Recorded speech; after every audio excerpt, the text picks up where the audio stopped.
Tremendous. So we are live on YouTube at the moment. Great. So that means we can start, even though we're 3 minutes before the schedule. But but we can wait. Why we shall start? It's 3 minutes. Okay, we can wait. We can wait, but we had an agreement with Bybars to start. And then okay. Miguel and Elas can join us. Hopefully they will join. Okay. We're still, so hello to the whole community watching us on YouTube live at the moment, and welcome to one of the. I thought I heard the sound. No, welcome to Enrico is also here. Welcome Enrico. I saw some of the panelists, Antonio Gasso as well, and a lot of other participants, I assume. So welcome to one more webinar done by WBAF, because this is a series of webinars done. Hello, Miguel. Welcome online. We are live on YouTube, and welcome.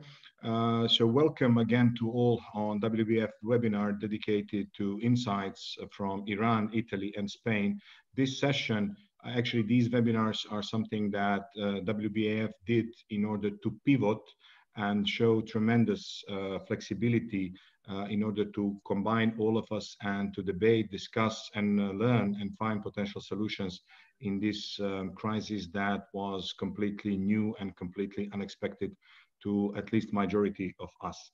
I would also like to thank to all that showed tremendous commitment, to all WBAF members that showed tremendous commitment to be part of these webinars and future activities that have already been announced.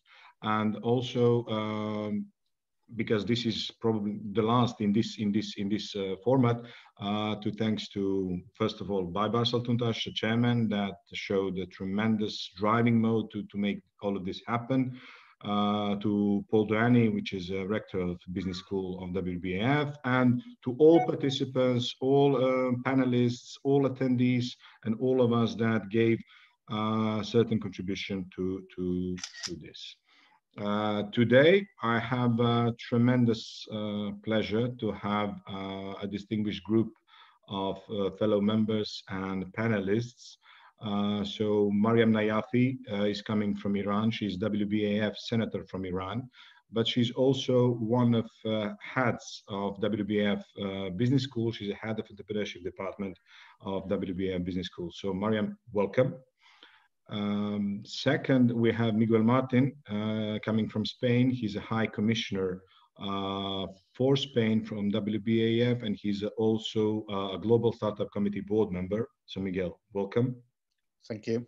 Then we have Enrico Fiore coming from Italy. Enrico is entrepreneur and also WBAF Business School faculty member. Benvenuto, Enrico. Thank you so much. Then we have Valentina Di Milla coming also from Italy. She's a WBAF international partner. Welcome, Valentina. And we're looking forward to have Elnaz Entezar coming also from Iran. She's acting as WBAF senator from Iran, and hopefully she will join during this session. According to our schedule and agreement, each panelist will have approximately up to 10 minutes to say certain points that have been prepared for the event. I will announce when the 9th minute starts. After we finish our 60-minute session, we will have 30 minutes Q&A. If attendees, would like to pose any question, we have two models. One model is to send in a chat box, either to all panelists or to me. It's completely up to you. I will note, and it will be great. And that will be my intention, to have at least 2 questions per each panelist in the Q&A session, or you can raise hands during the Q&A 30 minutes session. So at the very beginning, and according to the schedule that we, Elnaz, welcome. Elnaz, welcome. Do we hear? Do you hear? Oh, welcome. So finally, we're complete. Thank you. Welcome to the session. Elnaz Entezar, WBAF Senator from Iran. So we will have two panelists from Iran, two panelists from Italy, one panelist from Spain, and me as a moderator. I'm coming from Montenegro, probably the smallest country of all in this webinar. So Mariam, the floor is yours. Your 10 minutes are about to start. Thank you. Thank you very much. It's my pleasure to be here. And as we talked before, I'm going to give some statistics about Iran so that we can have a clearer image of what is happening here. The total number of cases here that has been officially announced is 93,657. And total number of deaths is 5,957. And when we compare these numbers to the global statistics, it shows that Iran is 30% of, let's say, the total number of cases and deaths. The total number of tests that has been taken here is around 453,000 tests. And about our healthcare frontiers, that we have 2,286 frontiers about this healthcare system. And unfortunately, 85% of them have been tested positive. And we have had 129 deaths in the healthcare frontiers. So it really means that, I mean, they are sacrificing and they are real heroes. And personally, I'm so thankful. And I believe that really they have changed the meaning of heroes in nowadays lives. Also,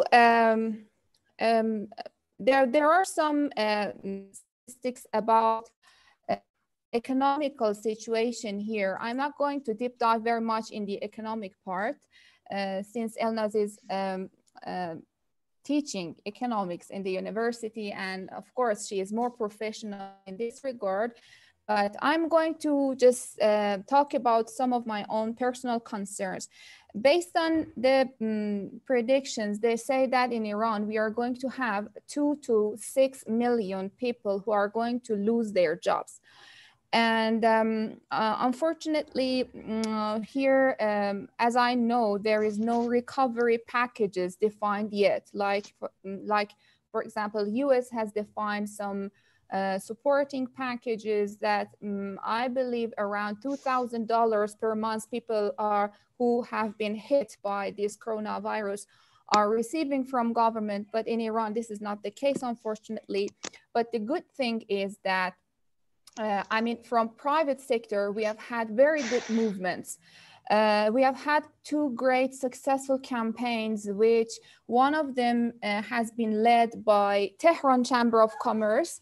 And since you know, I mean, the situation in Iran is unfortunately more complicated because we are now fighting against the virus. Meanwhile, it is around, let's say, 7 years that we are suffering from sanctions. So, you know, the supplying of health items and hospital equipments have been truly something difficult. And this campaign, which is held by Tehran Chamber of Commerce, and they have named it as NAS, which in English, if I want to translate, it is breathe.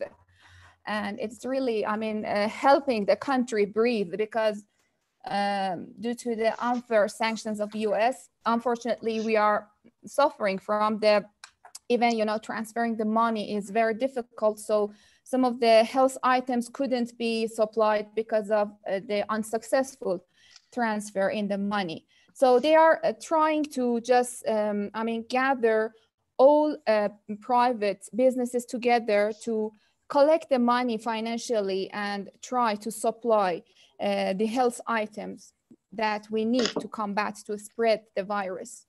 And the other very successful campaign, which I'm so happy about it because it shows the power of technology, is let's say we have a crowdsourcing platform, and today I read the news that they have been successful, achieved $2 million. I mean, they have collected money for, let's say, some of their campaigns. And this is a great number here in Iran. I mean, unfortunately, because of the very high inflations in Iran, maybe, for example, if we were talking 2 years before, this 2 million was 10 million, for example. And they are focusing to help daily wage workers who unfortunately have lost their jobs. And you know that this, I mean, this health crisis is leading to an economic crisis as well. So yeah, and I think for now, I mean, I'm going to finish this part with something that I read from Joel Bill, who is the co-founder of Alloy, and they are just, I mean, they are a company that do the analytics. He said that really this situation of COVID-19 is turning all data and input conditions into discredited data, and the models are not capable anymore to predict, you know, the economical situations accurately. So, I mean, in Iran, we are not different. Maybe we are more complicated. So, I mean, there is no clarity that exactly what is going to happen because of, I mean, for example, the price of oil has decreased dramatically. I believe that everyone here has heard about the price of US oil as well. So this is I mean, an introduction from me about Iran's situation and how we are dealing with this virus. And by the way, just I forgot to tell that here in Iran, we didn't go to a complete lockdown.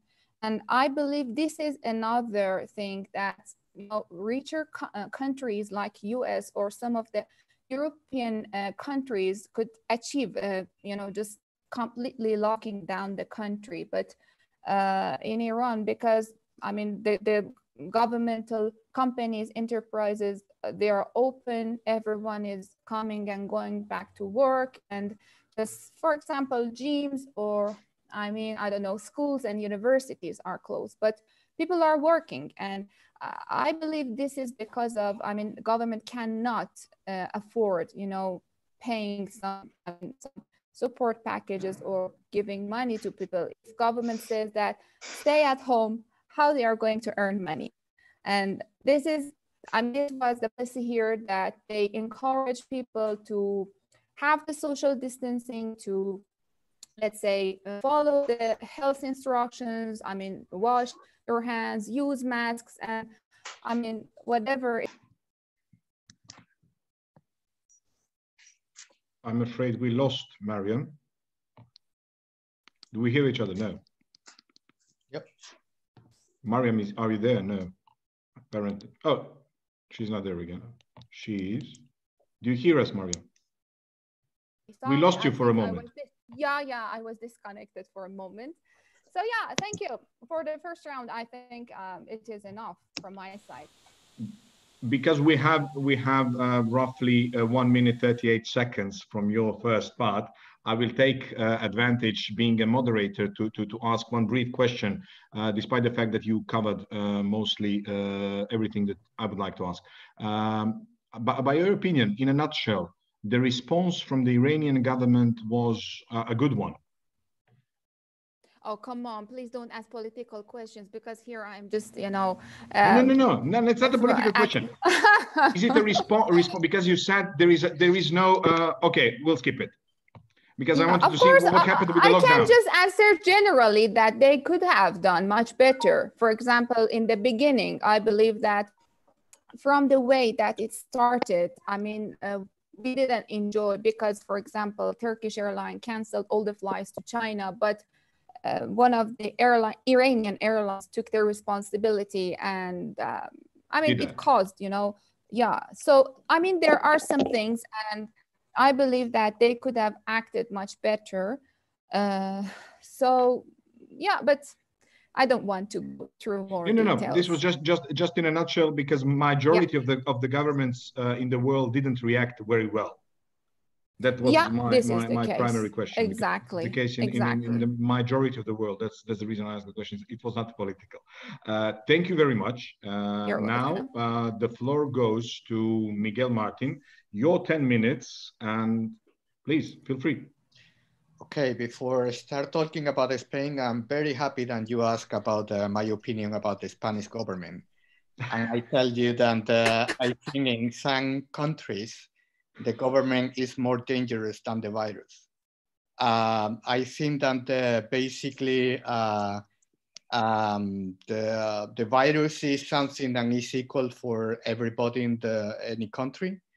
But I think that we can see the difference between good government and bad government depending the dramatic situation of every country or not. So you have countries like Portugal or Spain, and you can make a very easy comparison about what is going on in one country or another, very close one to the other. And just how to say, the government, like any managing team, has to give results, and they can be good or bad, and that is influencing a lot in the result of the virus in every country. So I think that you can deduce very well my opinion about the Spanish government from this brief introduction. But coming back to the point, I think that we are here a panel of different countries that has been very, very hit by the virus very heavily, at least in the beginning, because now we have other countries like the US, UK, or even others that maybe are not doing so well, like and they could be in the champion league of the worst countries regarding the virus. Regarding Spain, today we are the second country in the world with more cases, and we are the fourth in the world with more deaths. And this is even I can take these numbers with very cautious, because every country is counting deaths and sick people in different ways, so you never know. And this is considering that every country is acting in good faith, and they are doing like good statistics. I think that, well, at least in my opinion, places like China, we will never know the exact number of people that was affected by the coronavirus, or the number of dead. So this also depending the, how to say, the democratic or the system of the government and this managing each country. That is from the, but in any case, Spain is not doing well. We have been very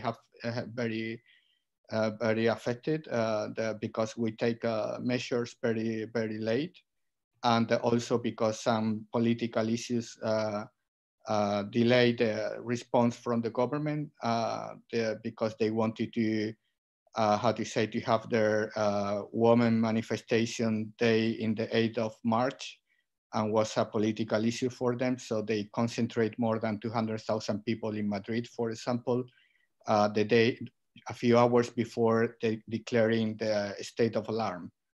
So the country passed from a very, no worry, everything is under control, and 3-4 hours later, they will be, after this political manifestation, they were declaring a state of alarm. Which is, in my opinion, is even now in the core in Spain, because they will be, the government is going to have they have a criminal suit against them for doing things like that. Together with that, we didn't buy any almost any how to say health equipment or self-protection for the medical staff. We are the country with more cases in the medical staff in the world. 20% of the cases in Spain are from the medical staff fighting the virus in the hospitals.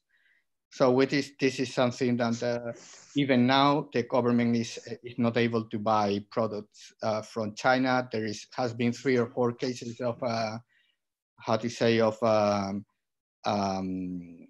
fake medical products than how to say than they bought from the illegal or not authorized suppliers.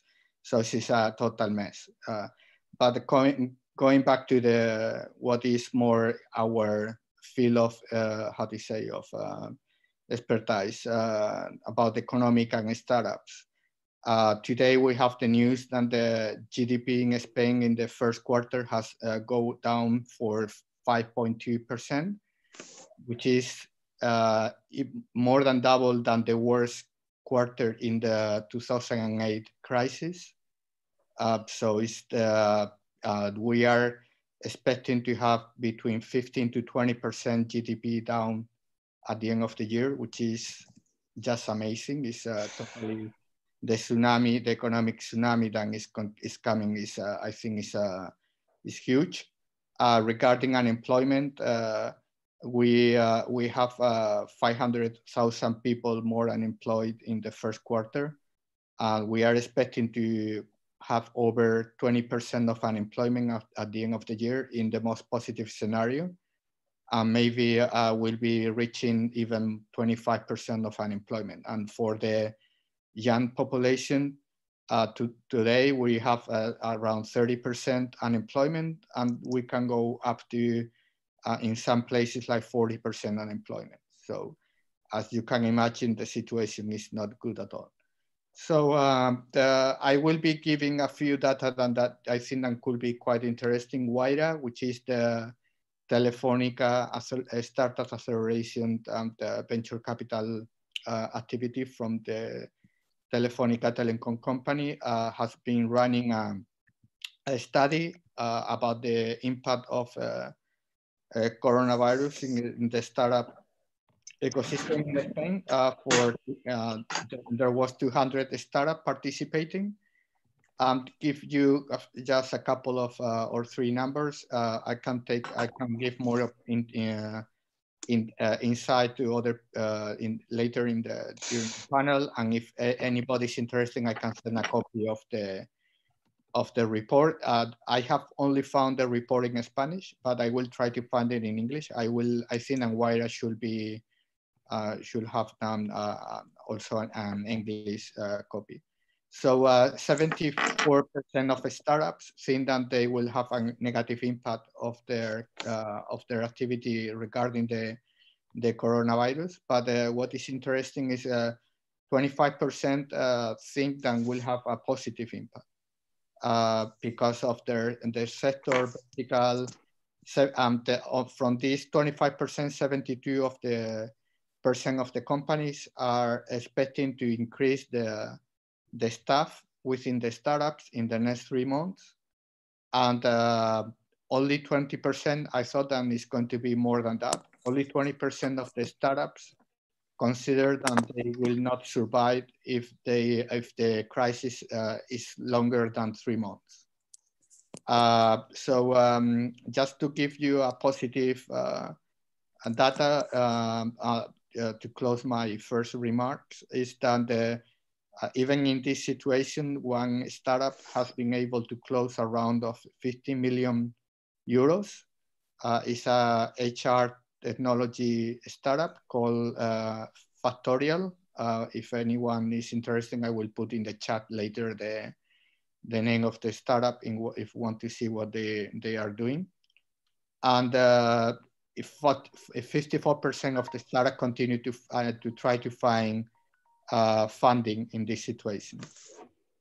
So I think that this is more or less is okay for the first introduction. Okay, you saved 50 seconds, so we will count them later on. Okay. And now the floor goes to Enrico Fiore. Enrico, the floor is yours. Thank you so much, Hiba, and thank you to all the people that are connected with us today. I take my time to give some insight about the economic situation in Italy and what could be in the phase 2 that could be happen. Because we just see what's happened if tomorrow next in our world will come in some aliens. Because this coronavirus is like an alien. And we discover that we are not trying to act all together to fight against the aliens. Because tomorrow next we have an economic war that's coming very soon. Because someone say, what's happened tomorrow? If the country do not give money to the people, how the people can go to the supermarket? How can they pay the bills? How they can do something?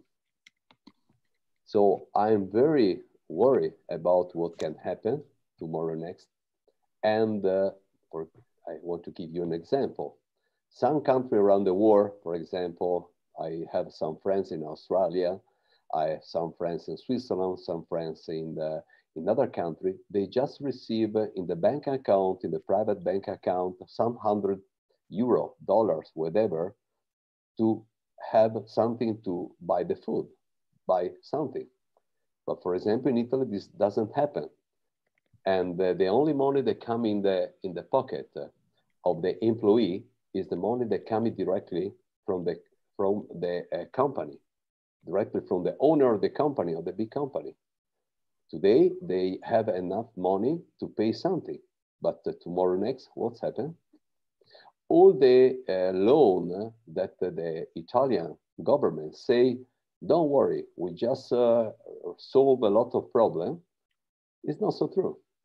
They say that the loan have availability from the government arms, but the government arms say we need to ask to European Union.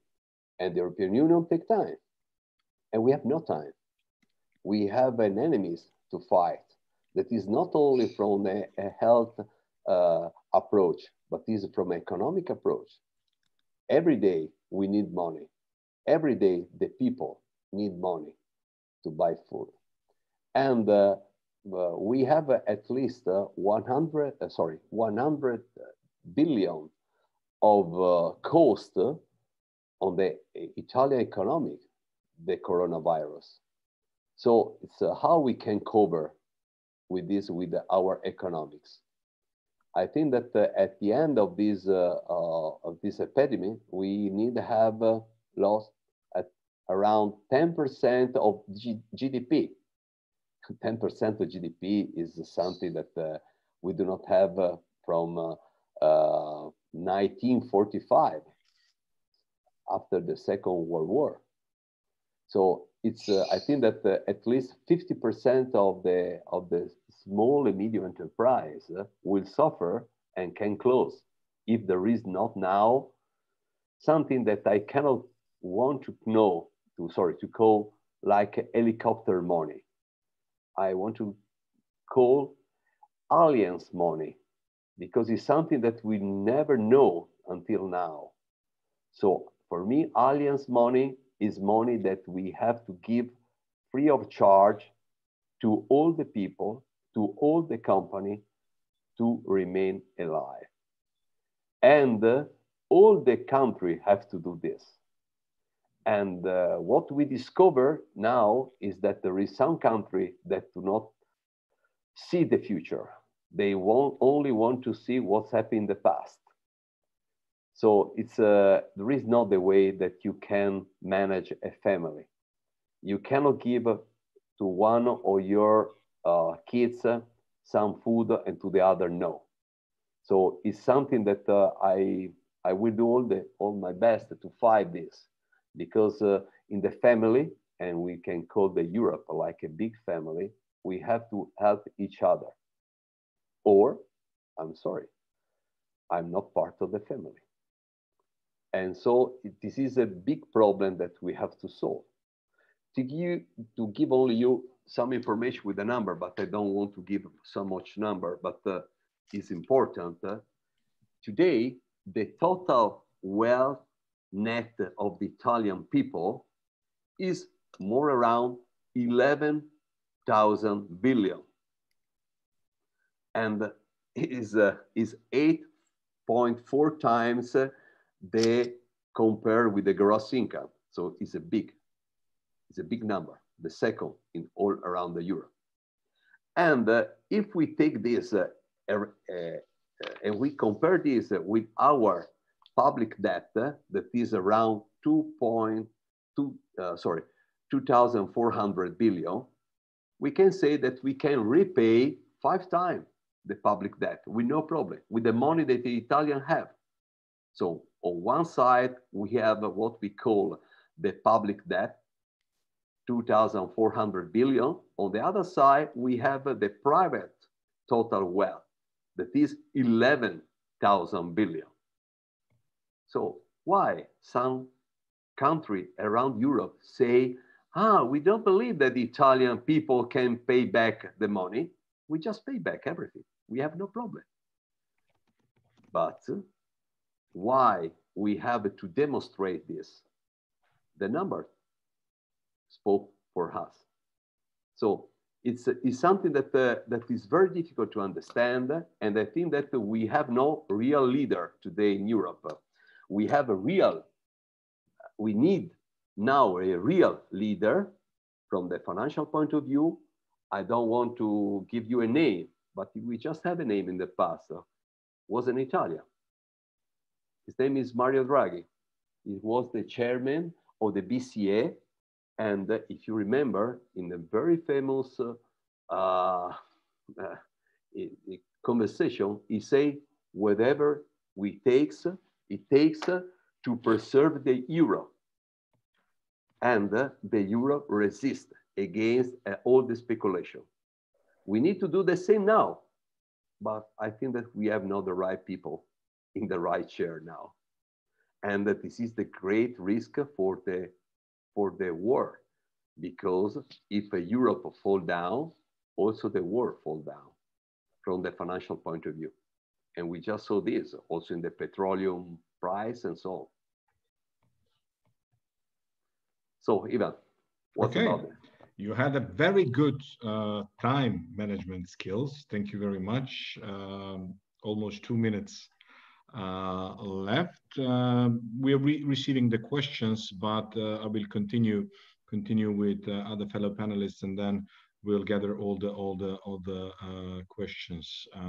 Now, Valentina De Milla, coming from Italy, also international part of WBAF. The floor is yours. Good evening, everyone. There are 4 days left for phase 2 in Italy. So we are ready to go outside, but it's not very distant from the situation we are living now. I am explaining right now.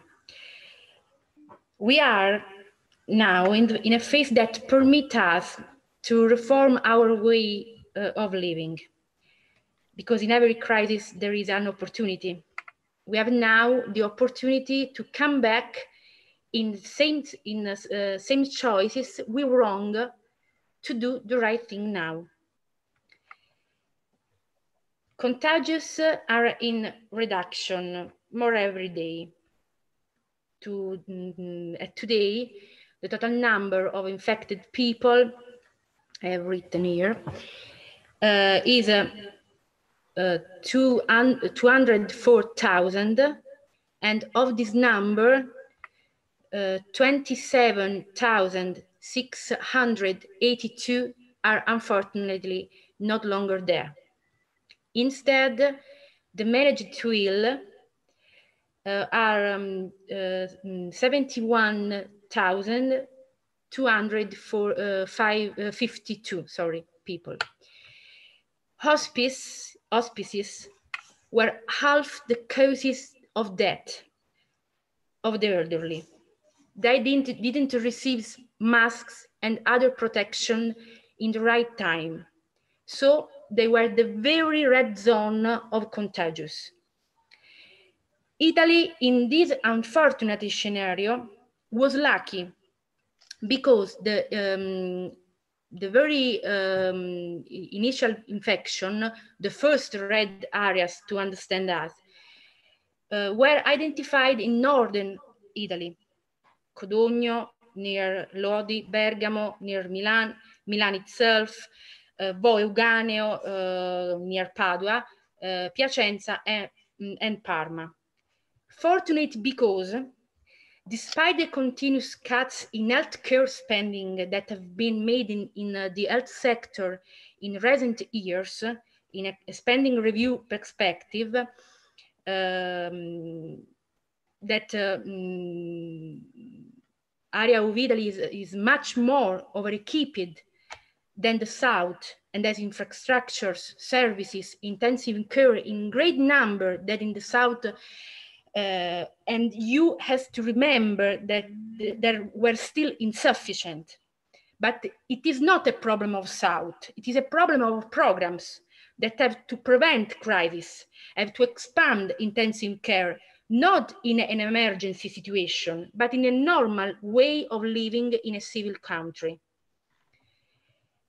If the pandemic had hit southern Italy, rather than the north, it would have been a far wider and more tragic massacre that we have experienced.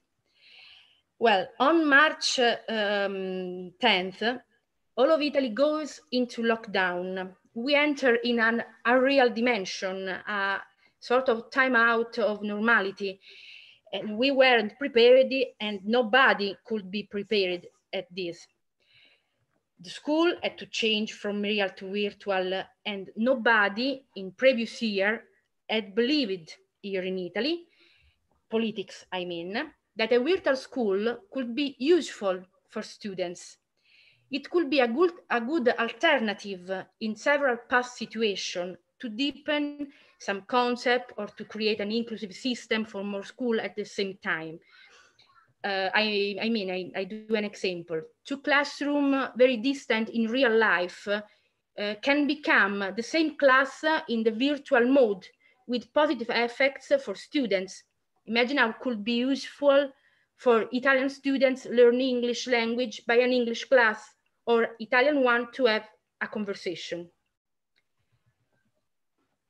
Well, again, as for alt, wrong choices were made. And these wrong choices have a severe impact on our life, on our income, on our future generations. It is not a problem for just now. It is a problem you have to avoid with a good long-term program of government.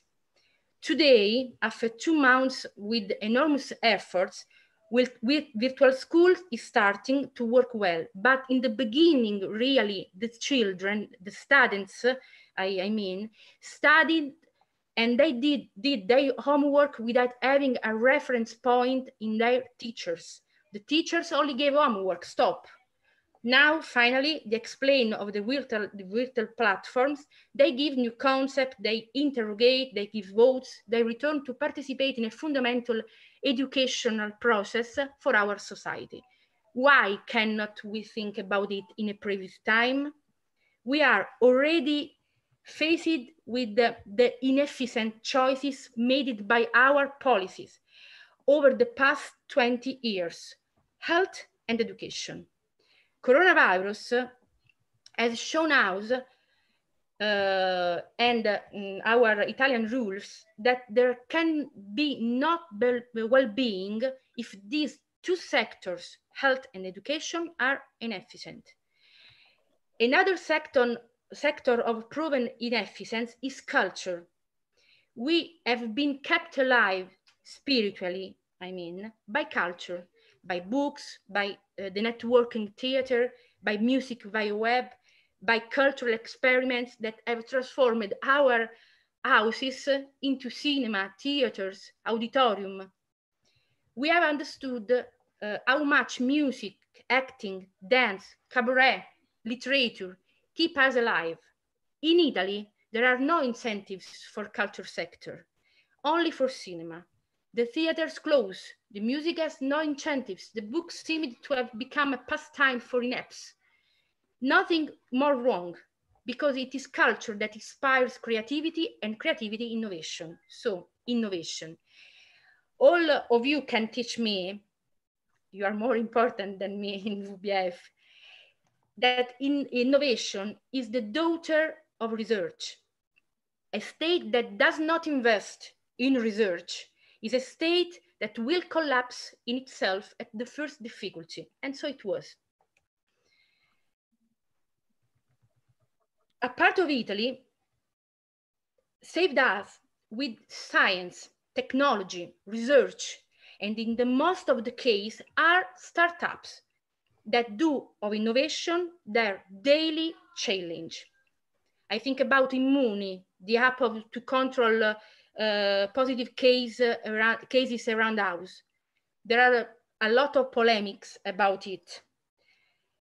I hope that in the new few years, an amount of money suitable to support and encourage the future of a country will be destined for research, development, and innovation, because innovation is the really protagonist of this disaster. We are all here thanks to it. Well, a friend of mine got sick in Piacenza. 12 days of very high fever with no possibility of going down. 10 kilos lost. After the fever, it started with interstitial pneumonia.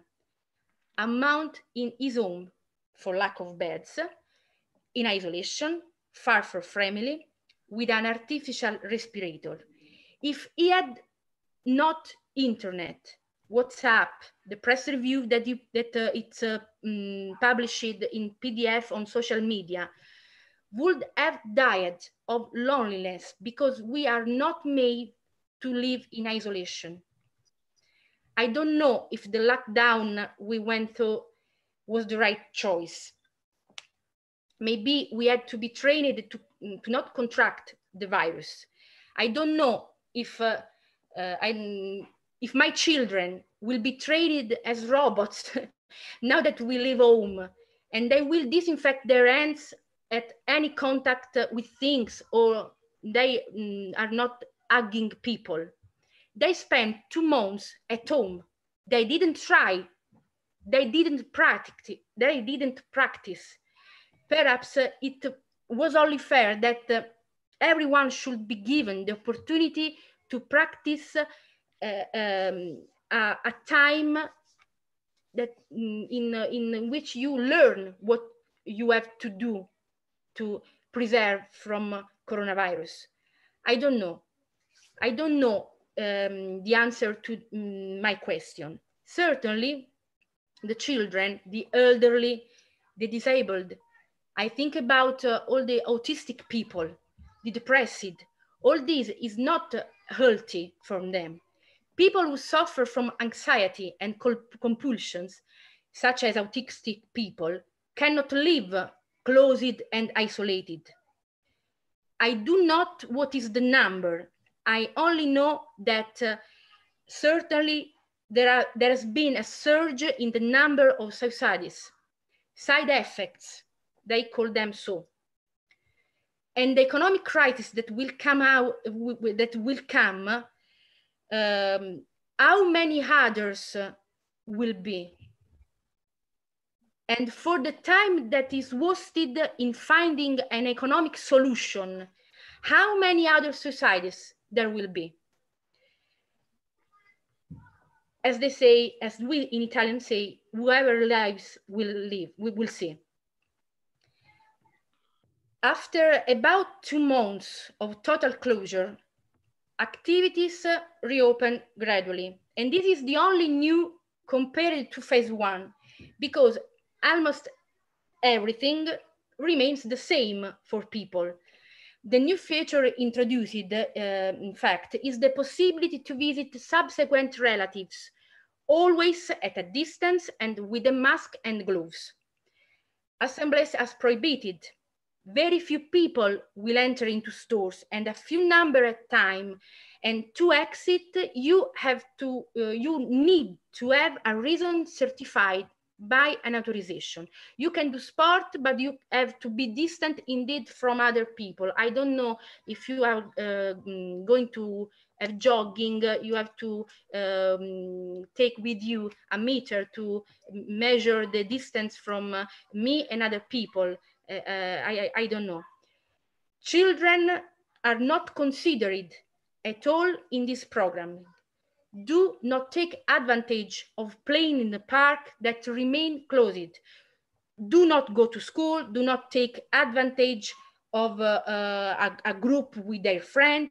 Do not use to play football on the streets or playing other game. I don't know, other game, Monopoly. They can't do because they cannot be in a group. Children, they can again be in a group. More sacrifices. This will be profoundly mark their life. Children have the right to play. And if we work at home and we do not have the time to play with them, for them it changes little. They going on to find their best friend in a PlayStation, and this is not good because it ills us not only with COVID, but also with sadness and melancholy. The whole world looks to Italy. The whole world is copying what Italy has done. Certainly, the choices made were not easy and were pursued with the maximum possible effort in a completely unknown situation. This is the truth. What is felt now is a lack of participation by the representative bodies of power, that is the parliament. Everything was done without the help of parliament, and this makes the situation perceived as imposed from above. I hope that Italian people will stop the flash mob outside their terraces and start demanding sharing of choices and participation of citizens at all levels. I want to finish my speech with the image of the Morandi Bridge in Genova, which rises 2 years after the collapse. Valentina, I'm sorry to interrupt inspirational speech, but we are already behind the given time for each panelist. Okay. I'm sorry again, but I was finishing. Oh, so if you're finishing in one sentence or two, please feel free. Yeah, 1 minute. Okay, feel free. Genova never stopped. They also working in this period. This is the Italians. We must remember that Italians is like Genova, which is proud to start again without letting itself be overwhelmed by the tragedies that have not struck. This is my inspirational speech. This is my desire. Thank you very much. We heard so many very good arguments and valid points. As they say, last but not least, Elnaz Entezar, an entrepreneur, professor, and WBAF senator from Iran. Elnaz, your 10 minutes are about to start now. Are you there? You're there. So Elnaz, the floor is yours. Yes. So yes, probably you were out of the session. I mean, the audio was out. Your 10 minutes are about to start. And when I show one finger, it means 1 minute is left. You're out again. No, I'm here. Hi everyone. Hope all of okay. Thank you. Okay. May I start? Yes, of course, please. Hi everyone, all of you are doing well. I'm so happy to be here among you friends, and it is honor of me to participate in this webinar. After several weeks of quarantine, the grief over the loss of countless lives and the sessions of a major part of global economy, the best way to describe this historic moment is still, I think, uncertainty. Many economists have focused more on how to globalize and how to reform the globalization framework than anything else.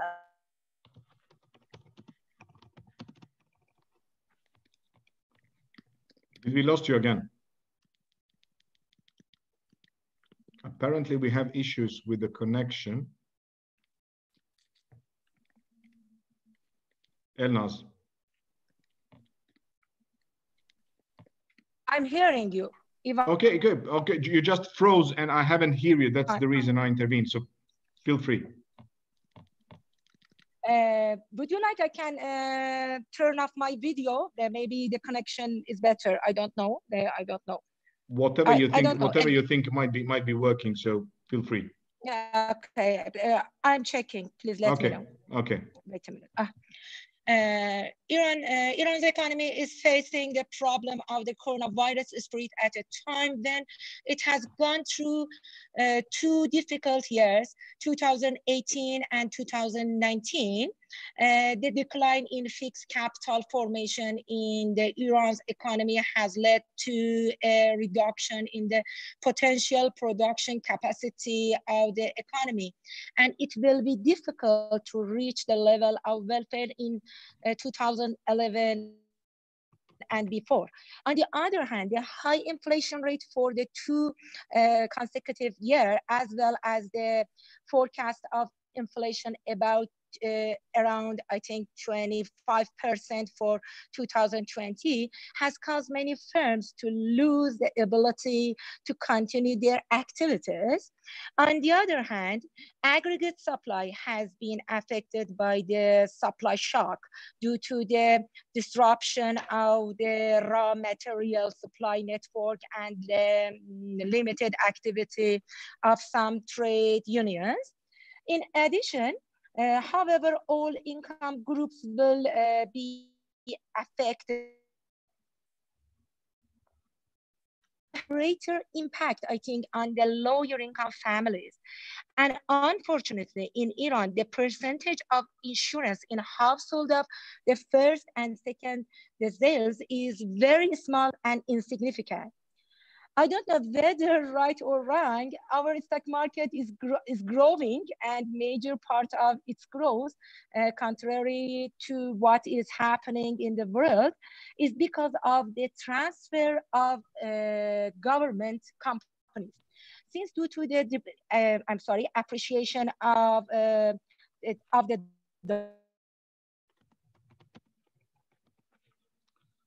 people don't think that prices will go up anymore. So people are looking for a number of other investment in capital assets such as land and housing. But there is also a lot of small money that does not benefit any of these. It seems that it is possible now to do a series of things, especially in the industry that we feel they are developing, such as, I don't know, health industry, food industry, distribution industry. I think these 3 industries are industries in which long-term investment can be made.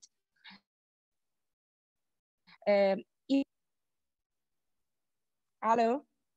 Yeah, we hear you. Do you hear us? Hello? Do you hear us? Okay, I'm afraid. Fortunately, in Iran, the private sector is very sympathetic to each other, and I want to consider the private sector parliament as a chamber of commerce because I am closely involved in this activity. Chamber of Commerce of Iran designed a plan called Nafas, meaning breath, and every local chamber in their own area raised money from members and entrepreneurs, and that was a lot of money that could build our health infrastructure anyway. It seems to me that 3 issues are very significant in Corona's economic debates. It has two direct effects and one indirect effect, which may be greater than those two.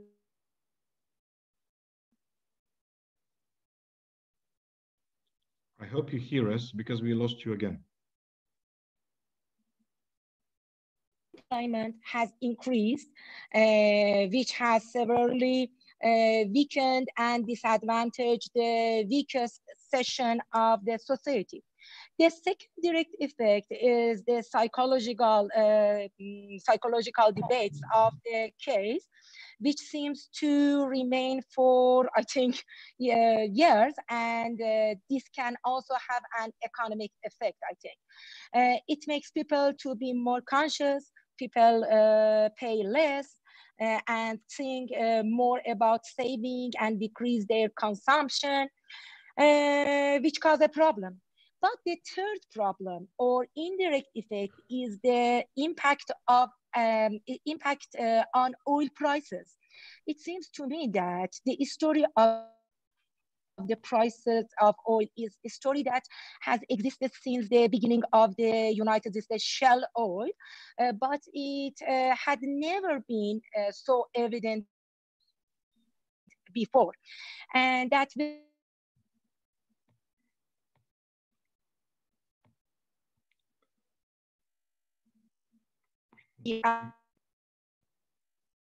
level of low income in terms of income status, and this Elnaz, can you try to turn off our sound if possible? Because we're still losing you. Can you hear me? Yes, now yes. No. Okay. In terms of solution, I think that in the case of our own country, a lot of businesses that are based on the web are growing, and it seems that these IT debates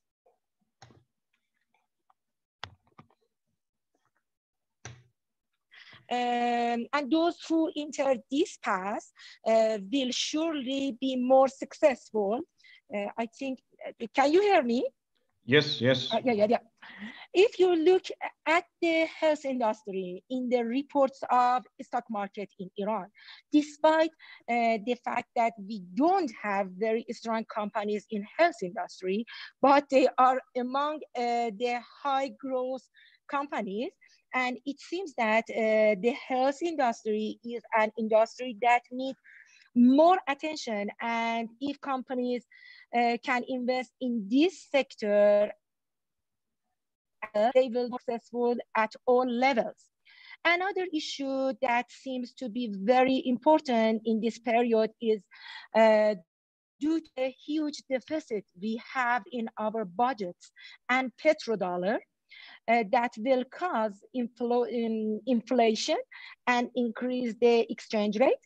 It seems that short-term solutions and the solutions we have had so far cannot be practical anymore. And this by the government will be, I think, heavily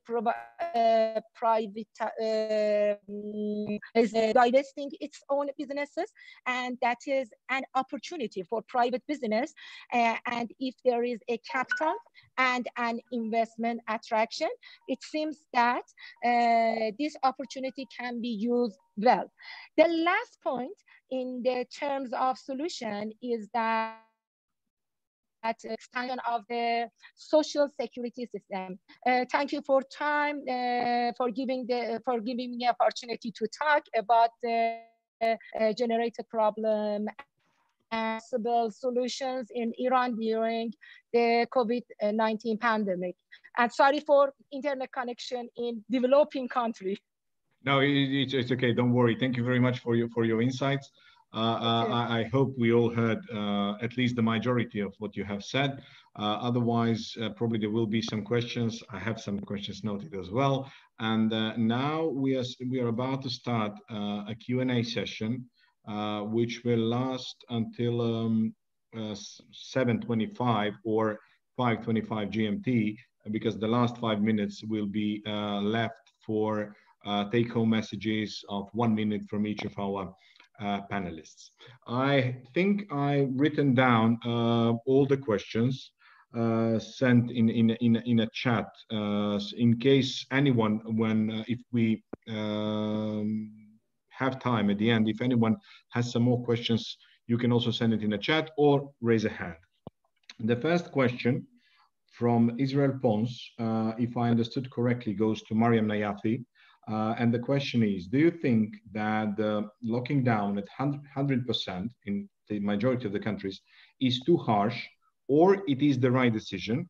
And what about when people hit the streets again? And the second part of the question, honestly, is my biggest concern in this following phase of fight against COVID-19. Okay, well, that's really a difficult question, I believe. And I think no one knows really the answer because it depends on the situation. As I tried to describe, the status here in Iran, for sure, government cannot handle, to define some support packages for people who have lost their jobs. As Elna said, our private sector has acted very greatly, and lots of campaigns went successfully, and from helping people who have lost their jobs, and they use the technology to just make the verification and accreditation of these people, and finally they introduce them to the banks to get the loan, because it depends. In a country like Iran, unfortunately many people don't have that much saving, so for example, when they are losing their jobs, how they are going to continue living? So because our government is struggling with lots of economic situation, the sanctions effects are so huge. So we are suffering from very deep economic problems, and this COVID-19 is again added to this very difficult situation. So it is really difficult to handle. So I cannot say that there is, for example, is lockdown okay or not okay, because it really depends on the situation. But at the end, I believe that lockdown is not the solution, because they say that this virus is going to become a part of our lives. We have to learn to have coexistence with this virus. So if this is the case, our new normal is going to be something that we were not used to it. So till when we are going to be on lockdown, that it is, we are like a system. Everything is related. When some countries are locked down and some others are not, it is just, disrupting the supply chains. It is, disrupting the, let's say, economical laws that, for example, even I was reading an article that even, sorry, we have a little creature here that is playing with lamps and other things. Sorry for interruption. Wait a minute. She's playing with electricity. It is dangerous. I have to دلارم. میشه بری لطفا ماما. مرسی لطفا مامان. Sorry. Yeah, as I was telling, if even, the complicated situation is even affecting that, for example, the whole system, because we are all connected. And this situation about this COVID-19 has led us to understand that, sorry, wait a minute, sorry, I have to, handle this situation. برو اونور بی بشیم پیش من مامان دارم صحبت میکنم اذیت نکن مرسی sorry this is you see that, for example, me as a working mom, how everything is, really I have lost many of my routines and my working style has been affected. So yeah, I mean, I was talking about the holistic picture. So, I mean, when we are looking at the whole economic system, that really the world is connected to each other, and the supply chains are affected. I mean, the demand and the supply are affected.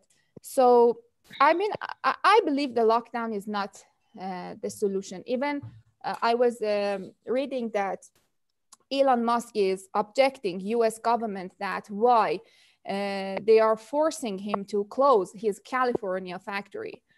So I mean, if this is our new normal, we have to learn to cope with it.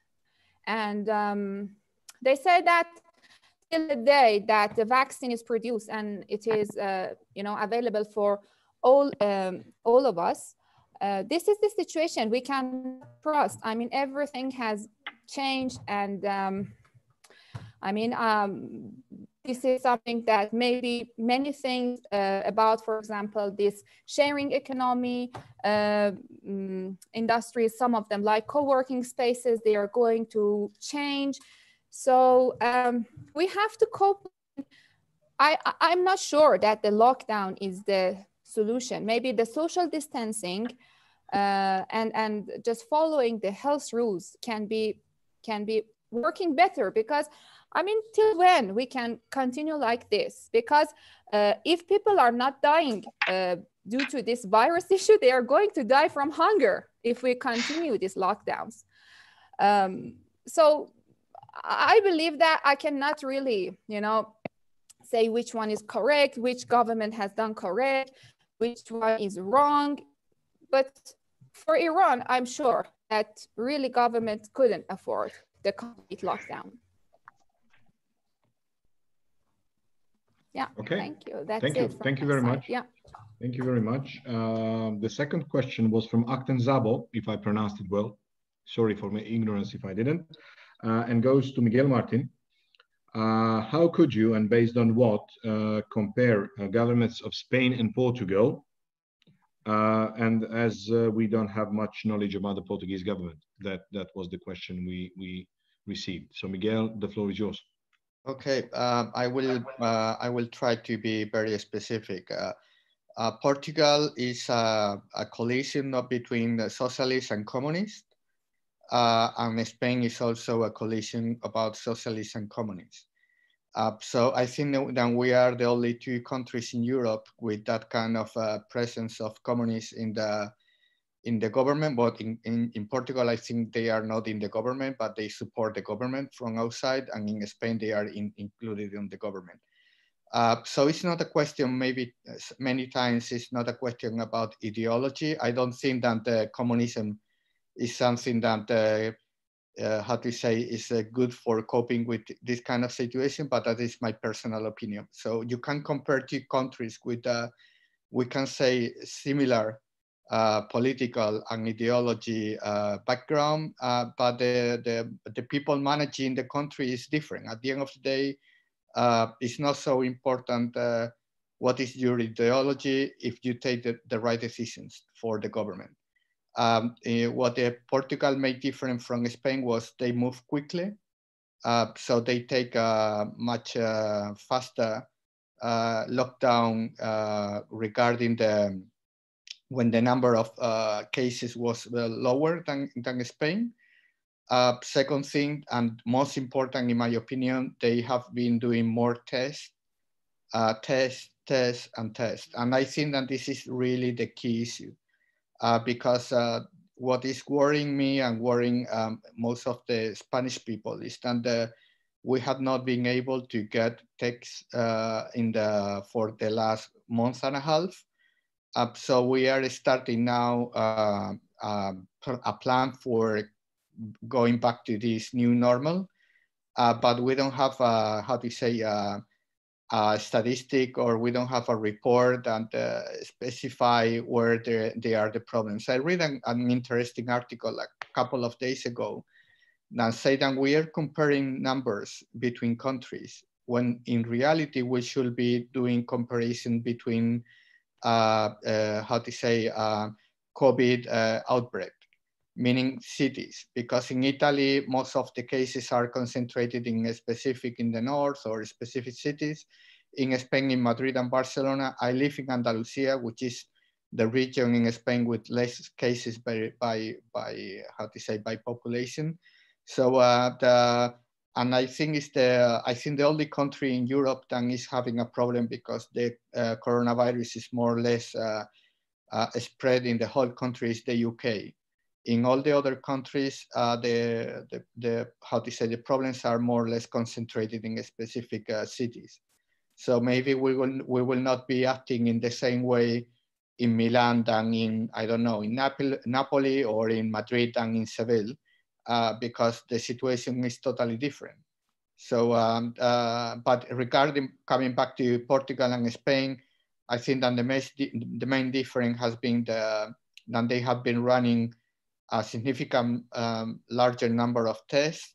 So when people was identified having the coronavirus, they have to they stay isolated. Here in Spain, they have isolated everybody without knowing if they have been infected or not. Thank you. Thank you. Now we're heading to another question coming from Nurbanu Pecol and addressing to Enrico Fiore. Do you believe there could be a universal basic income in the EU? Thank you for your question. I think that, yes, we need this, not for 1 year, but I think for the next 3-6 months, we need to have this type of, I don't want to call universal income. I think that is money. I think that to call this a universal income is the wrong word to use, because to give you an example, in Italy, we have in the last 2 years, one of the majority party in the Italian government, the 5 stars, pushed too much to have what they call the basic social income, that now is 780 euro. And to give you an example, for the people that are like, for example, freelance, that have a VIT code, they give 600 euro. So why we make this differentiation between 600 euro to people that have to manage a business, because there is a consultant or, for example, photographer, or, for example, people that work in the fashion, the people that work is a single unit businessman. They receive 600 euro. Oh, sorry, they do not receive 600 euro. They have to receive in the next month, but a social basic income is 780. So I think that we lost Enrico again for a moment. Okay, you heard me now? Do you hear us, Enrico? Yeah, I hear you, Enrico. Oh, I hear you. Perfect. So I think that what we call a universal income is not the correct word. That's all. On the other side, I think that every individual now needs money for at least 3, 4, 6 months. That's all.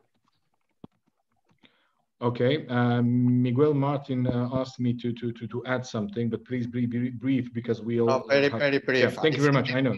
Thank you. I know that this is a very complex issue, and just give you, I don't know what is going on in Italy. In Spain, we have a case that maybe not many people know. We need thousands and thousands of people for working on the farms, in farming, recollection of fruits, and there's a perishable product, so you take it or you lose it. We have, as I was saying, we have more than 4 or 5 million unemployed people. And in this lockdown, it was impossible to get the migrant, population that normally is coming from Romania or Morocco or places like that. So the government offered to unemployed people to go to the farming for picking the fruits, and nobody take the job. So they are now offering the job to illegal migrants that they are in the country. So I think that in Europe, we have this welfare state, and we have to be very, very cautious about offering a solution of people for staying at home without doing nothing, because I'm not saying that this is the case, and I know that in most of the cases they need this help, but I think that you are thinking as an entrepreneur or a businessman, and you know that if you have to close your business, all the employment will be lost. But I think that there is many things to be considered when you offer some kind of money for everybody. Okay, thank you very much, Miguel, for adding this. And now a question from Ruhi Baik to Valentina Di Milla. What do you think, and do you know anything about the government decisions for education, whether it is physical or online, in Italy for the coming months? I assume this is referring to opening the courses and opening the premises. Well, thank you for the question. Well,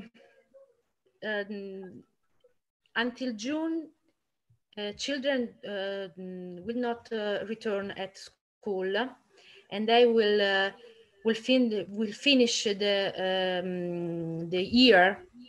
school year at home with a virtual school. Then on September, perhaps, because we are in a programmation, it will start maybe physically, but it's not excluded that we have to going on with a virtual school, because we have to continue with the social distance, and the schools are very rooms are very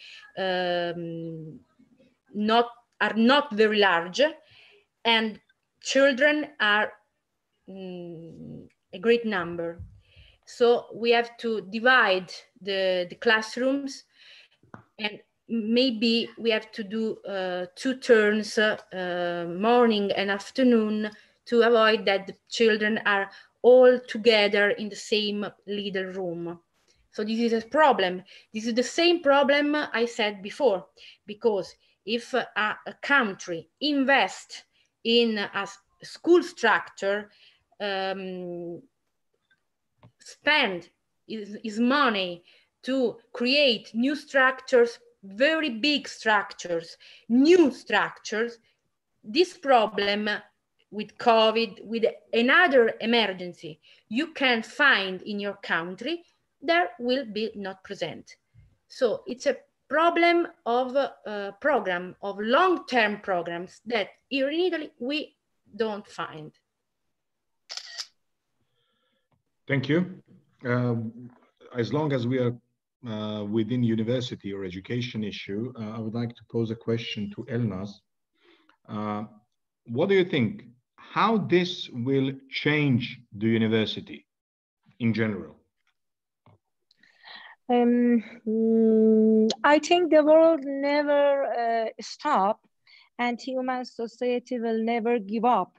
But what is important is the establishment of new discipline after these unfortunate events, which at present, human society must think about, I think, reviving and changing attitudes after the end of suffering caused by coronavirus.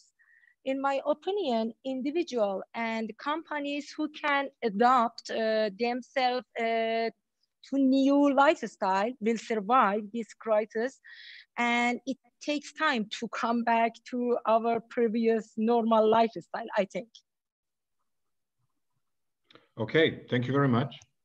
Another question coming from Israel Pons, addressed to Enrico, is: do you think people will have to learn to live with less money? And if yes or if not, what have they cut back on? again, a very important question, and I think one of the questions that is dominating in any discussion regarding the COVID-19 post situation. Enrico, the floor is yours. Thank you. I think that after the 2 weeks, the first 2 weeks, the people understand that they have to turn to what they call adaptive way. And in the adaptive way, because we are human, you understand to have to reduce all that is not related to permit you to stay alive. So we reduce automatically, and you see what's happened sometimes in the front of the supermarket, but the people go to buy something that is the first necessary inside their home, like food, beverage, and so on. What they cut, obviously, they cut all the expensive that for the shutdown you cannot have the opportunity to do. Cinema, museum, restaurant, holiday, and whatever. And obviously, we are in Italy, and I think that at least 40% of the expenses could be related to this sector.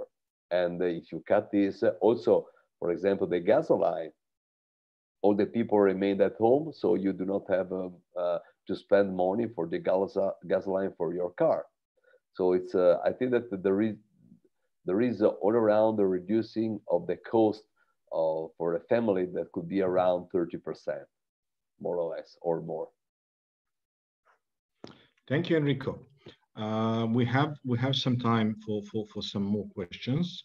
One question goes to Mariam, and in case of Iran, have you seen in Iran any startup developments that have been a follow-up of COVID-19 situation? Well, actually, many of the knowledge-based companies are trying to, dedicate and contribute to improvement of the situation here. And fortunately, some of them have had great achievements. For instance, it was announced that one of these knowledge-based companies, they could have achieved, manufacturing these COVID-19 tests. So now they are able to help the country to supply a portion of the tests that we need here in Iran.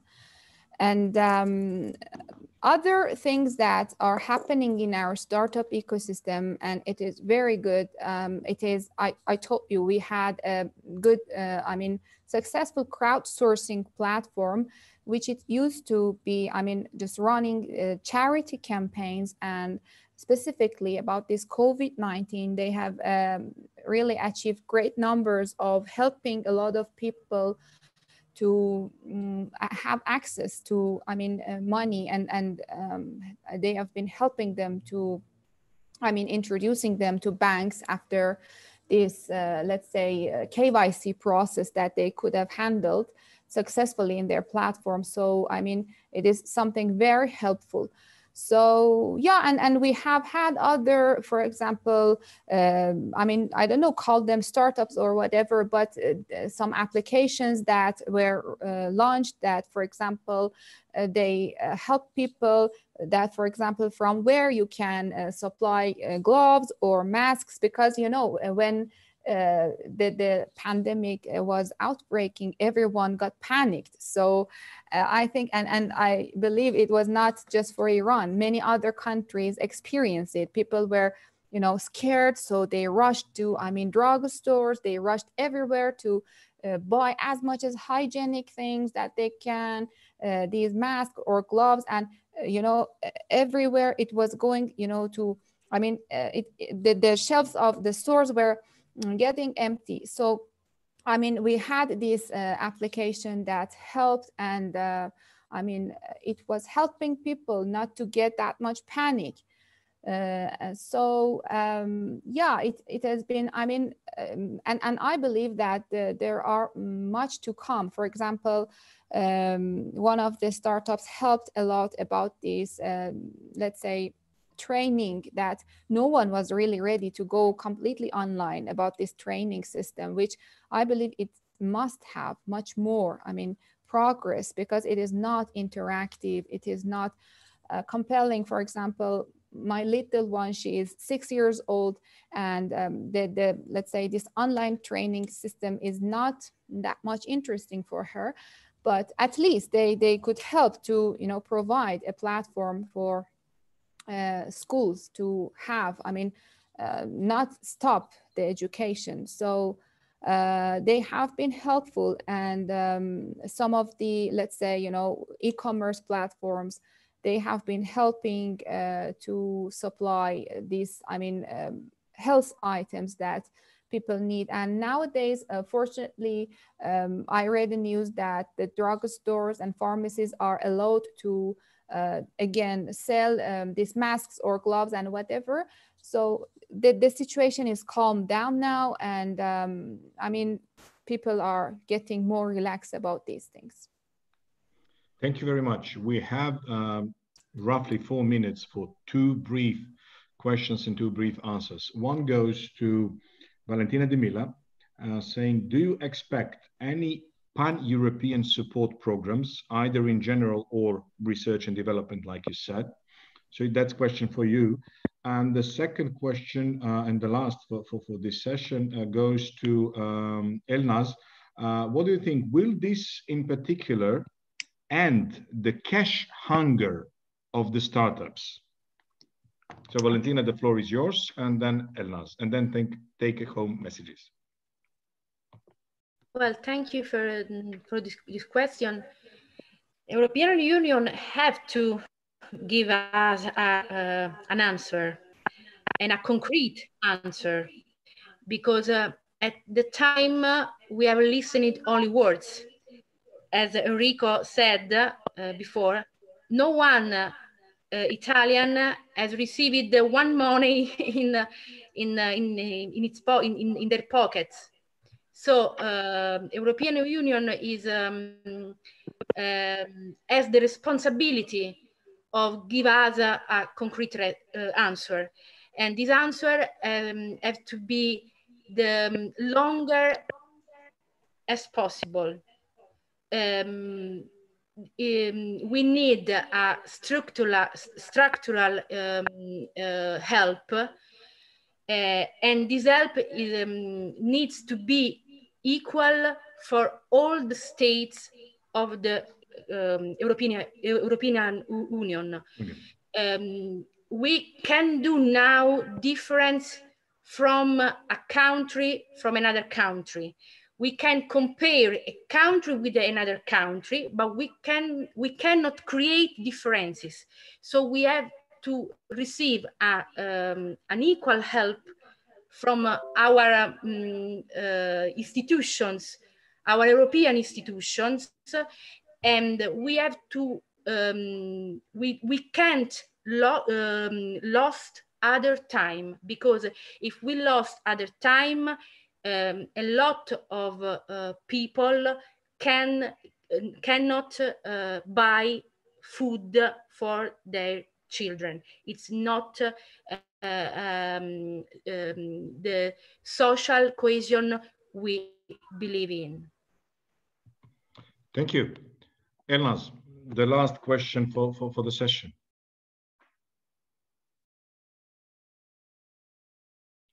Elnaz, are you there?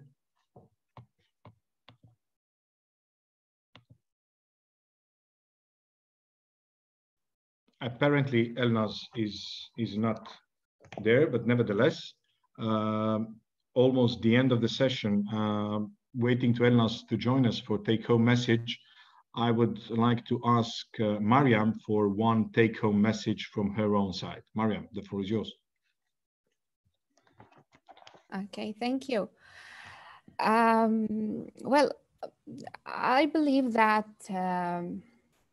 as it is, I mean, we all have read that it is not the, let's say, first pandemic that we are facing, and it won't be the last one for sure.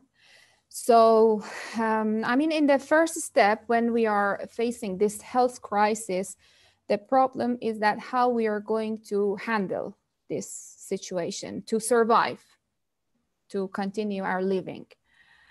And about it, I believe the health instructions have been published and all of us know, for example, wash your hands, social distancing, and other instructions. But the next important long-term topic is that how we are going to continue. And I mean, it has been, again, talked a lot about that human beings need really to, let's say, rethink the values that they are living. And all the businesses really need to rethink about the values. And I believe that, you know, it is over that the companies can just have show-offs about the social responsibility. So it is really important to take care of, you know, at first our planet, and secondly, taking care of, you know, the human beings, which I believe this virus really made all of us equal. Although it is not, you know, it was not a pleasant, you know, thing that happened to us, and all of us are hated, I mean, very bad. But I believe it gave us an opportunity to think, because actually, if we look at the statistics, we see that many people are dying. More people are dying from hunger. And no one was sensitive about these numbers. They were just the number of people dying. But now we are just, you know, becoming sensitive, following exactly how many people have died all around the world, how many cases are there every day. So, I mean, it is important. We shouldn't forget that, you know, we have to be unified, I mean, as human beings. And the last thing I would like to say is that maybe it seems, I mean, maybe the situation is so dark, and yeah, they say that no one can predict, even the very complicated, sophisticated economical models cannot predict. But the sure thing is that this situation will end. So I believe that we have to be hopeful, and we have to be innovative to find new solutions. And my last sentence is that reaching impossible without suffering is impossible. Thank you. Thank you very much. Enrico, your take-home message. Thank you for everything to all the panelists first. And second, what I want to say is not only about something economics or the other. I want to say only that even the darkest night is stripped away from the light of the dawn. So we have not to have fear about this, because no one can stop the progress, and the human being is very resilient. So tomorrow next, we have only to be in what I call an adaptive way to adapt to the new condition of the world. But all together, with our unique talent, we can have no problem to solve also this big issue that is like a war. Thank you. Thank you, Enrico. Valentina De Mila, your take-home message. Yes, this time is teaching us that we are under the same sky, and under the same sky we have to find the solution for a well-being that is built on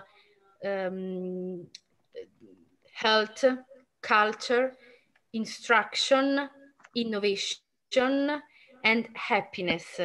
Because happiness we are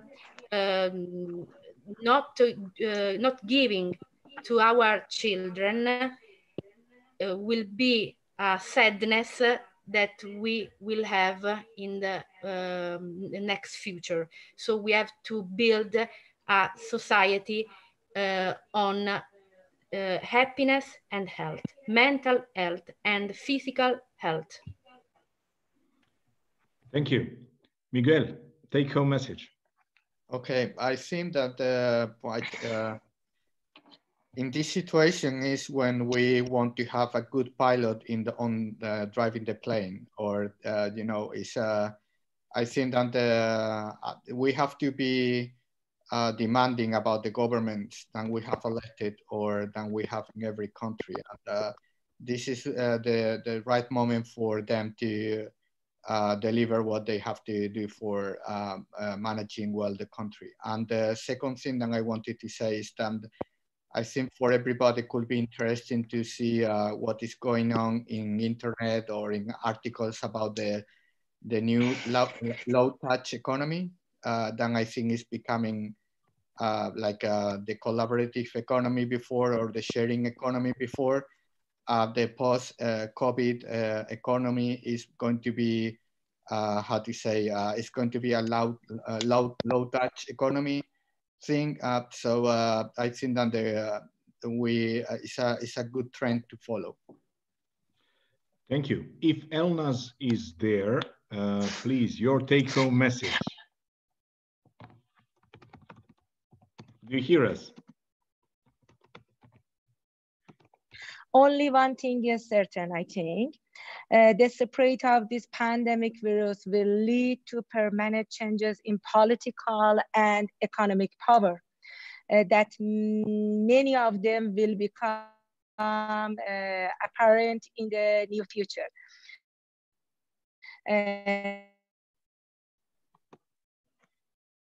We lost you again. At least I lost you again. Maybe others hear you, but I don't hear you. No, I'm not hearing her as well. So we're not hearing Elnaz, unfortunately, but our time is more or less ending. First of all, allow me to thanks to all of you for being here, especially to distinguished and amazing panelists, and thank you for your insights for your countries. Thanks to all attendees, the ones that are here, the ones that are left. I think that this webinar, among all other webinars, showed that WBAF community is a tremendous community, and community that showed an effort, and community that showed commitment to share and learn between each other, and to share an amazing experience that every person in WBAF has. Finally, stay focused, redesign your priorities. That is something that I'm telling to myself. Enjoy family life, and please pivot life and business. That is something that I will try to do in next period. I had a tremendous pleasure to be a moderator of this tremendous group. My name is Ivan Jovetic, and I'm a WBAF High Commissioner for Montenegro and a professor at EDG. So stay tuned, because I'm more than sure that amazing things are coming and amazing dishes are coming from a WBAF kitchen. Cheers and keep safe. Yeah, thank you, everyone. I really enjoyed. Keep safe. Thank you. Keep safe.